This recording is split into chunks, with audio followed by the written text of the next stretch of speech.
Bien, avanzando con el cronograma a las 12 del día, ya con 13 minutos, le damos la palabra a Carolina Ferreira, especialista regional de empleos verdes y transición justa para la Oficina de América Latina y el Caribe de la OIT, con la conferencia El empleo en la transición climática. Adelante, señora Ferreira, bienvenida. Muchas gracias, es un gusto saludarles.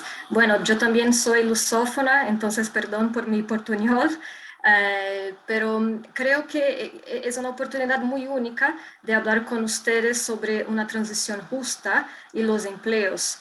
El panelista anterior habló mucho sobre los resultados de la COP, que fueron muy interesantes, y también debo añadir que durante la COP hubo también una decisión sobre transición justa, ¿no? Fue una declaración de transición justa firmada por más de 30 países. Entonces, la temática de transición justa también fue muy discutida durante la COP, también con el apoyo de la OIT, juntamente con la presidencia de Reino Unido, y tuvimos también resultados bastante positivos, ¿no? Para avanzar con una transición justa, con generación de empleo y también soporte, ¿no? a los empleadores y trabajadores que se puedan ver afectados negativamente por esa transición. Entonces, hoy quisiera hablar un poco más de ese concepto de transición justa, ¿no? Porque se habla mucho, pero no se tiene muy claro qué quiere decir una transición justa. Y por final, haré solamente algunas pequeñas ideas sobre empresas verdes. Creo que antes de adentrar este asunto, es importante tenernos en cuenta los impactos, ¿no? De la crisis de COVID-19 en los mercados laborales, empezando ahora con una mirada en América Latina y Caribe. Entonces sabemos que, bueno, ahora esos datos son de septiembre de 2021. Entonces es un periodo que la pandemia continúa ahí, ¿no? Hay todavía la pandemia y muchas economías y sociedades sufriendo con esta crisis, pero hay también, se empieza una reactivación económica. Entonces, en este periodo, la tasa de desempleo sigue muy alta, ¿no? Sigue a 11% en la región, lo que significa que afecta a 32 millones de personas. En esta reactivación económica, como yo dije, hay empleos que se crean, se empiezan a crear de nuevo, pero de 70% de esos 70% de esos nuevos empleos son informales. Como sabemos, la informalidad es un problema muy crónico en la región, entonces la pandemia viene de una cierta forma peorando, ¿no? Este problema ya crónico en la región. Claro que hay todavía que mirar cómo se van a pasar este escenario en los próximos meses, en el próximo año, pero ahora esta foto, ¿no? esta foto que tenemos de este momento nos da una tasa muy preocupante de informalidad.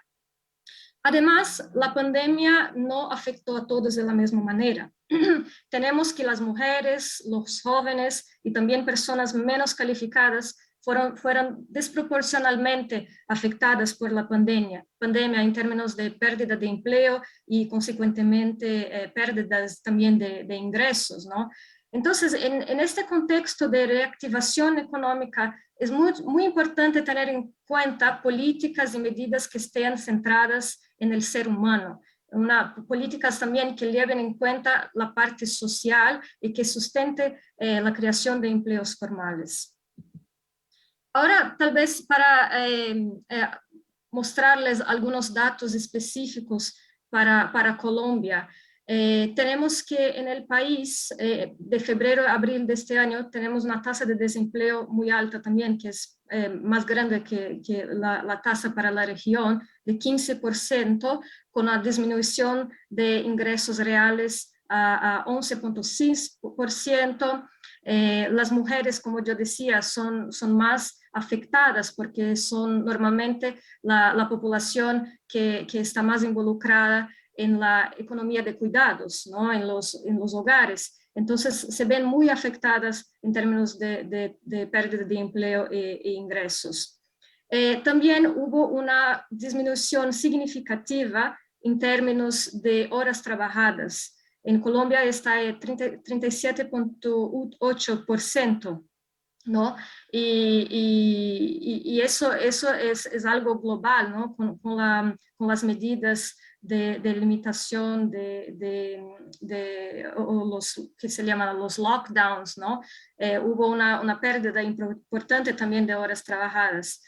El impacto mayor en términos de empresas está en las micro, pequeñas y medianas empresas, que al mismo tiempo generan más del 90% del empleo en el país. Entonces, una vez que se afectan esas empresas, automáticamente se afectan la mayor parte de los trabajadores del país. Entonces, esos datos también nos ayudan a tener una noción mejor de lo que tenemos ahora, ¿no? En términos de panorama laboral en Colombia y Latinoamérica y Caribe. En términos de impactos sectoriales para Colombia, tenemos que, claro, sectores que están más relacionados a servicios fueron mucho más impactados negativamente por la pandemia y seguido de industrias creativas, ¿no? De la parte más cultural y también sectores relacionados a actividades financieras, científicas y también servicios administrativos. Y si miramos acá este gráfico, podemos observar lo que yo decía, ¿no? Esta cuestión de género, que también hay que ser abordada, que las mujeres están mucho más afectadas durante esta pandemia. Y claro, ahora adentrando un poco más esta temática, la pandemia no dejó fuera a los empleos verdes, ¿no? La crisis también provocó un empeoramiento de las condiciones de trabajo en sectores que son clave para una transición justa, para la protección del medio ambiente y cambio climático, como por ejemplo la reciclaje, ¿no? Tenemos que muchas actividades en la región fueron paradas por cuenta de las medidas de distanciamiento físico, ¿no? Entonces, en cuanto antes se tenían los trabajadores que podrían trabajar y colectar estos materiales durante la pandemia, no se pudo. Entonces, afectó muy negativamente esos trabajadores. Además de eso, hubo también impactos negativos para el medio ambiente de manera general.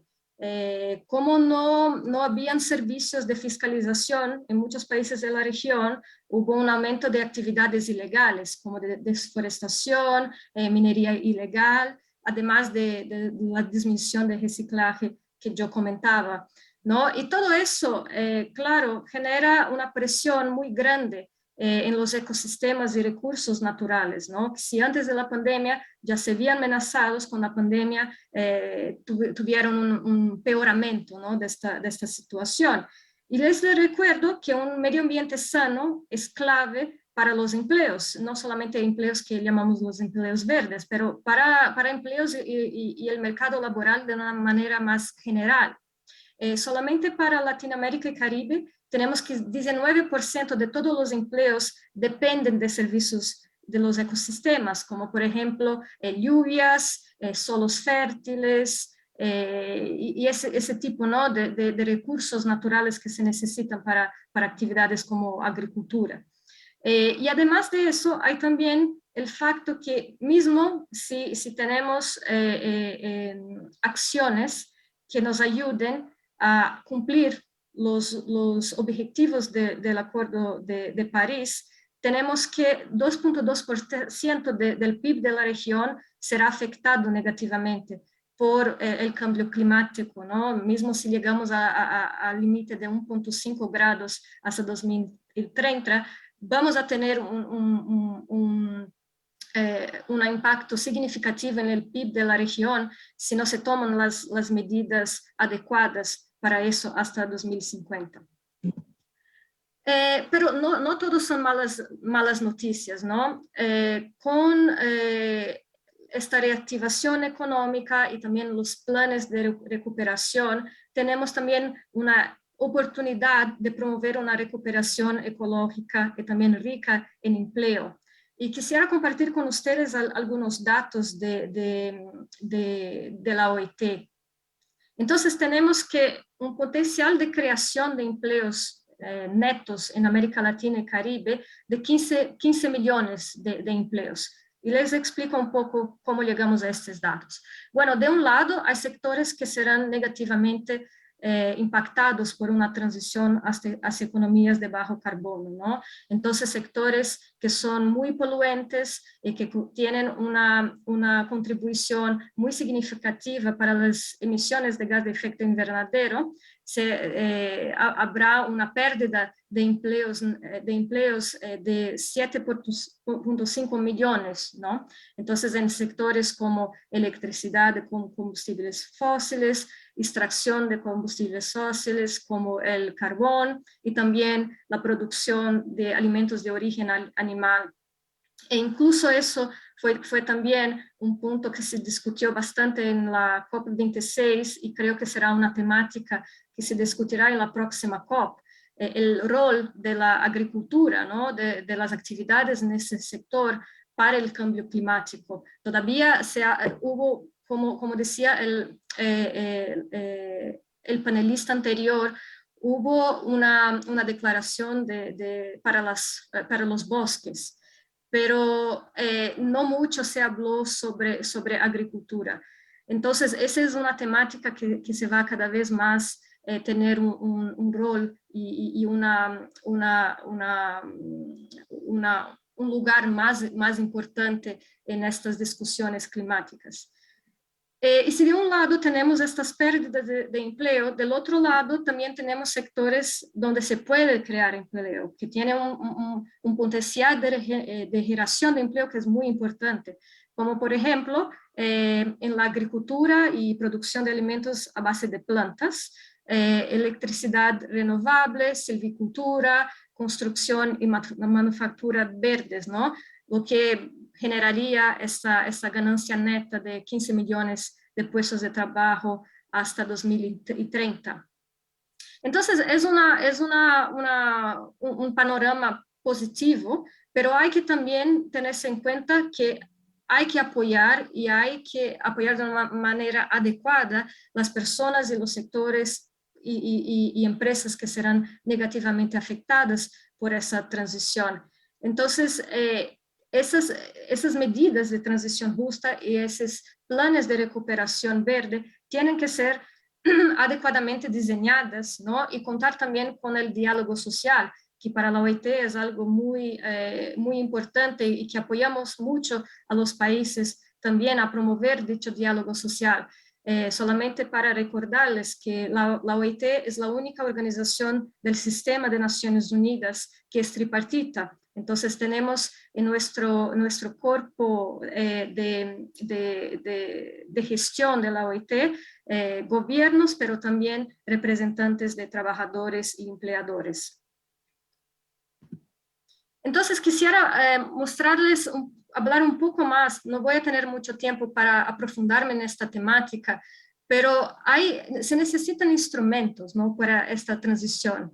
Y una transición justa que ayude a cumplir con los objetivos climáticos, ¿no? De 1,5 grados, como tenemos en el Acuerdo de París, pero que también tenga este aporte, ¿no? Este abordaje más social. Y se necesitan instrumentos y políticas que sean adecuadas. Entonces, refletiendo sobre eso, hubo una reunión en 2015 de los constituyentes de la OIT, entonces una reunión tripartita para discutir cuáles serían áreas políticas a se mirar en una transición justa. Y el resultado de esta reunión fue un documento, ¿no? Que se llama Las Directrices de Políticas para una Transición Justa de la OIT, que fue firmada en 2015. Y aquí traigo para ustedes cuáles serían estas áreas políticas, ¿no? Entonces tenemos 3 ejes. El primero eje serían de una área política que está enfocada en el macro, en el sectorial. Entonces, políticas macroeconómicas como políticas fiscales, pero también políticas industriales y sectoriales que incorporen esta agenda, ¿no? Esos objetivos climáticos y también de empleo. El segundo eje sería el eje más enfocado en los empleos, entonces políticas para empresas, lo que creo que es muy importante sobre todo para la audiencia que está con nosotros hoy, pero también para la promoción de capacidades. Sabemos que sobre todo para los trabajadores que serán negativamente afectados en esta transición, la parte de fomentación y de mejoramiento, ¿no?, de capacidades para estos trabajadores es algo muy importante. Y claro, también políticas de mercado laboral. Indo un poco más para la parte de protección laboral, hay también que se pensar en políticas y medidas que estén relacionadas a seguridad y salud ocupacional. Como por ejemplo sabemos, también hay diversos estudios que apuntan que mismo si respetamos, ¿no?, 1.5 grados hasta 2030, ciertas regiones del mundo estarán muy calientes para trabajar. Entonces, eso también generará pérdidas importantes en horas trabajadas. Entonces, globalmente serán 2.2% de todas las horas de trabajo en el mundo serán perdidas en 2030, mismo si cumplimos con los objetivos de 2.5 grados. Entonces, es algo muy que tenemos que llevar en consideración, sobre todo la salud y seguridad de los trabajadores y trabajadoras. Y por último, también reflejar sobre protección social. Medidas de protección social son esenciales, sobre todo para las comunidades, ¿no?, que serán negativamente afectadas. Entonces hay que también pensar en medidas de protección social como apoyo para retirarse más tempranamente del trabajo y otras medidas de protección social que se pueda imaginar para estos trabajadores. Y transversalmente a todas estas temáticas tenemos también que considerar las normas internacionales de trabajo, que son normas normalmente que son decididas, ¿no?, en el ámbito de la OIT y por los diversos países que hacen parte, y son normas de trabajo que son legales, ¿no? Hay un vínculo legal de estas normas de trabajo. Y claro, también pensar en la cuestión de género y también promoviendo el diálogo social, asegurando también una coherencia política. Y creo que eso es muy importante, porque acá estamos hablando de empleos, pero hablamos de empleos en un contexto también del cambio climático y medioambiental. Entonces, tener siempre asegurada este diálogo entre las partes o los gobernantes que estén involucrados en el Ministerio de Trabajo y Ministerio de Medio Ambiente, solo para dar un ejemplo de lo que sea eso. Bueno, ahora pasando un poco más para las empresas verdes, ¿no?, el concepto de empresas verdes. Aunque hablamos todavía de empresas verdes, trabajos verdes, creo que al final del día debemos pensar que todas las empresas, todos los trabajos deben ser verdes, ¿no?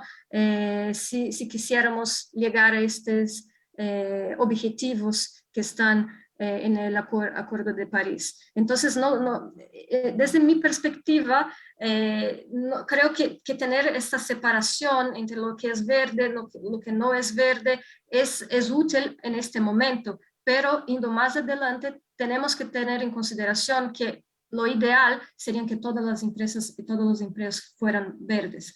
Claro, hay muchas definiciones distintas de qué significan empresas y empleos verdes, pero quisiera compartir con ustedes la comprensión de la OIT. Entonces, empresas verdes pueden contribuir para un medio ambiente más sano y tener impactos positivos de dos maneras principales, que pueden estar también muy conectadas de una manera o de otra. Entonces, empresas verdes pueden producir productos o servicios que contribuyen para un medio ambiente más sano. Entonces podemos tomar en consideración, por ejemplo, empresas que fabrican paneles solares, ¿no? Es un ejemplo muy práctico. Y en términos de servicio, empresas de reciclaje. Y además de eso, un segundo criterio sería también que esas empresas adopten procesos que sean más sostenibles, ¿no? Entonces tiene más que ver con todo el proceso de creación de esos productos o de dichos servicios. Y creo que eso está muy vinculado con el concepto de economía circular, que se habla bastante en el día de hoy también, ¿no? Entonces, como son procesos que reducen el uso de recursos naturales, reducen emisiones y también tienen una mejor gestión de residuos. Y eso para poner muy resumidamente, claro que va mucho más allá de este proceso simplificado, pero solamente para ilustrar con algo más concreto. Y quisiera terminar esta presentación con una reflexión, ¿no? Como vimos, una transición justa es algo esencial para llegar a los objetivos del Acuerdo de París de una manera que no deje nadie atrás. Entonces, como dije en el principio, la parte social también es muy importante en este proceso. Y las empresas tienen un papel, tienen un rol fundamental en la transición justa. Entonces, lo que hace falta, ¿no?, para esas empresas adoptaren procesos o crearen productos más verdes, ¿cómo se puede fomentar estos emprendimientos verdes? Esa es una reflexión que quisiera poner para ustedes, pero acá tengo algunos motores, ¿no?, de cuáles factores podrían fomentar esos emprendimientos verdes. Claro, no es una lista exhaustiva de esos factores, pero como dije, es algo que pueda hacerles reflejar sobre este tema. Entonces, el primero sería el mercado, ¿no? Hay una demanda muy creciente de productos ecológicos. Entonces, hay consumidores que están cada vez más conscientes de los impactos ambientales de sus vidas, ¿no?, de sus modos de vida. Entonces, hay una demanda por productos y servicios que sean más ecológicos. Y en el contrario, cuando hay noticias de empresas que no tienen un cuidado o que no tienen esta responsabilidad con el medio ambiente, eso impacta muy negativamente, ¿no?, la imagen de esas empresas. Entonces, hay un riesgo reputacional muy grande para las empresas que no siguen modalidades de producción que respeten el medio ambiente. Un otro motor para fomentar emprendimiento verde está en la propia empresa, ¿no? Entonces, muchas empresas que adoptan esos procesos o productos que sean más sanos quieren también asegurar insumos. Sabemos que en muchas regiones hay falta, ¿no?, de recursos básicos como el agua o materias primas, ¿no?, o mismo como el suelos fértiles, que es también una temática bastante interesante. Entonces, para asegurar esos recursos hay que cambiar el proceso productivo para que se pueda continuar utilizando, ¿no?, de esos recursos. El segundo también es reducción de costo. Si hablamos, por ejemplo, en ahorrar electricidad o ahorrar agua, muchas veces eso viene también con una reducción muy significativa de los costos en la utilización de esos recursos naturales. Y también, como decía anteriormente, la responsabilidad corporativa, ¿no? Las empresas están muy conscientes que hay esa demanda y que también son actores activos, ¿no? de promoción para un medio ambiente más sano y economías cero en carbono. Entonces, eso también es algo, un motor que viene de dentro, ¿no? de las empresas. El tercer factor sería la financiación. Y vimos también en la COP, ¿no? Fue un asunto bastante discutido, ¿no? Las promesas de nuevos fondos, ¿no? De nuevos productos financieros que estén relacionados con esta temática. Entonces, habrá también oportunidades en este sentido, ¿no? De financiación para empresas verdes y empresas que contribuyen para una economía baja en carbono. Hay también líneas de créditos especiales muchas veces en países que lo que ya existe.